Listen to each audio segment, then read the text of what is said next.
তাদের ভয় কিসের?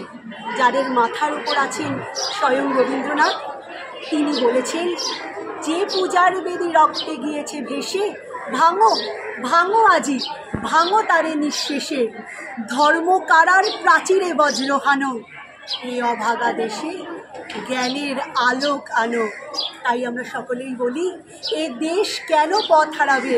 যার বাতিঘর রবি ঠাকুর, শুভ কেন হারতে যাবে? আছেন যখন রবি ঠাকুর। নমস্কার দর্শক বন্ধুরা, আজ 25শে বৈশাখ, আমাদের প্রাণের ঠাকুর, মনের ঠাকুর রবি ঠাকুরের জন্মদিন। তাকে আমার তরফ থেকে সশ্রদ্ধ প্রণাম। ধন্যবাদ। আমি বাচিক শিল্পী ঐন্দ্রিলা চ্যাটার্জি। আজ 25শে বৈশাখ, কবিগুরু রবীন্দ্রনাথ ঠাকুরের 165তম জন্মবার্ষিকী। আর কবিগুরুকে স্মরণে আমরা আজকে চলে এসেছিলাম জোড়াসাঁকো ঠাকুর বাড়িতে। এখানে ঢুকতেই এক অভিনব প্রচেষ্টা, তৃষ্ণার্ত মানুষদের জল এবং শরবত দান করা হচ্ছে। আমার তো খুবই ভালো লাগলো। তো চলো জোড়াসাঁকো ঠাকুর বাড়ির ভেতরে যাওয়া যাক। আজ রাজ্য জুড়ে চলছে রবীন্দ্র বন্দনা। শান্তিনিকেতন, জোড়াসাঁকো, রবীন্দ্রভারতীতে বিভিন্ন অনুষ্ঠানে আজকে সারা দিন কাটবে। বিভিন্ন অনুষ্ঠান যাপন করা হয় আজকের দিনটা কবিগুরুকে স্মরণ করার জন্য। সকাল থেকেই বিভিন্ন ধরনের অনুষ্ঠান শুরু হয়ে গেছে। আমাদের আসতে একটু দেরি হয়ে গেছিলো, একটু বেলা হয়ে গেছিলো। আর রোদটাও প্রচণ্ড পড়েছে, আজকে গরমটাও ভীষণই, প্রচণ্ড গরম। তার মধ্যেও আমি দেখছি প্রচুর মানুষের আগমন এখানে ঘটেছে। খুবই ভালো লাগছে দেখে। এই গরমের মধ্যেও কবিগুরুকে স্মরণ করে এত মানুষের এখানে আগমন। চলো, কত মানুষ এসেছে এখানে, আমার তো দেখে ভীষণই ভালো লাগছে। এই গরমের মধ্যেও কবিগুরুকে স্মরণ করে এই দিনটা যাপন করার জন্য মানুষজন এসেছে এখানে। এই যে এখানে তোমরা দেখতে পাচ্ছ রবীন্দ্রনাথ ঠাকুরের একটি মূর্তি।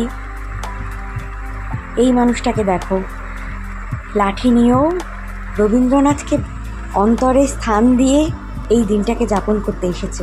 এটা হচ্ছে মহর্ষি দেবেন্দ্রনাথের মূর্তি। আমি এক এক করে তোমাদের ঘুরে দেখাবো। এটা হচ্ছে মিউজিয়ামের ভেতরটা, যেখানে কবিগুরুর অনেক অনেক অনেক স্মৃতি জড়িয়ে। এই ঘরটাতে বসেই কিন্তু রবীন্দ্রনাথ ঠাকুর খাবার খেতেন। এখানে অনেক ছবি রয়েছে। আমি দেখতে পাচ্ছি বাচ্চাদেরকেও নিয়ে আসা হয়েছে, স্কুল থেকে তাদেরকে নিয়ে আসা হয়েছে আজকের দিনটা উদযাপন করবার জন্য, কবিগুরুকে চেনাবার জন্য। আমাদের জেনারেশনকেও তো কবিগুরুকে জানতে হবে, চিনতে হবে। যদিও রবীন্দ্রনাথ ঠাকুরকে যত জানবো, যত চিনবো, চেনার কোনো শেষ নেই। এই যে তোমরা দেখতে পাচ্ছ অনেক পুরনো ছবি, রবীন্দ্রনাথের অনেক পুরনো ছবি এখানে রয়েছে। ঠিক এই জায়গাটাতে বসে কিন্তু তিনি খাবার খেতেন।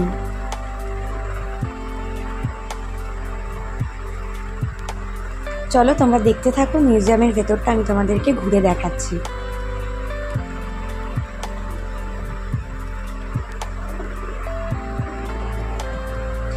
এই যে এটা হচ্ছে রবীন্দ্রনাথের ঘর, যেখানে তিনি শয্যা যাপন করতেন।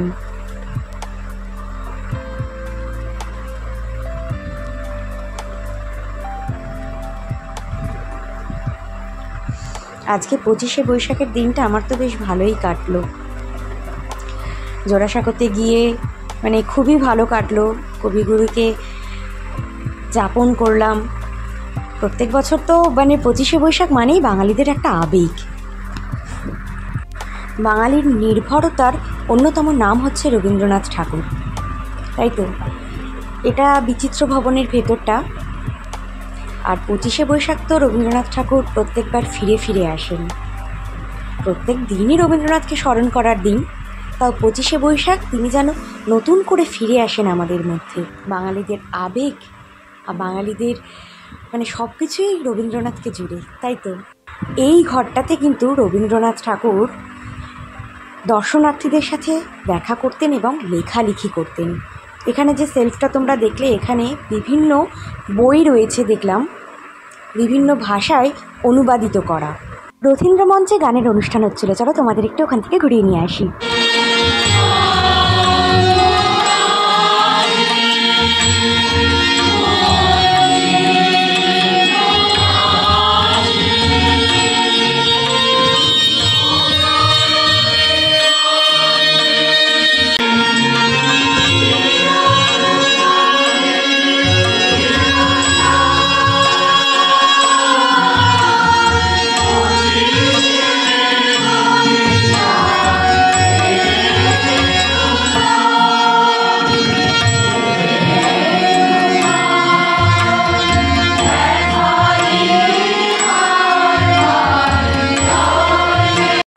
আজ কবিগুরুর জন্মবার্ষিকীটা খুব ভালোই কাটলো।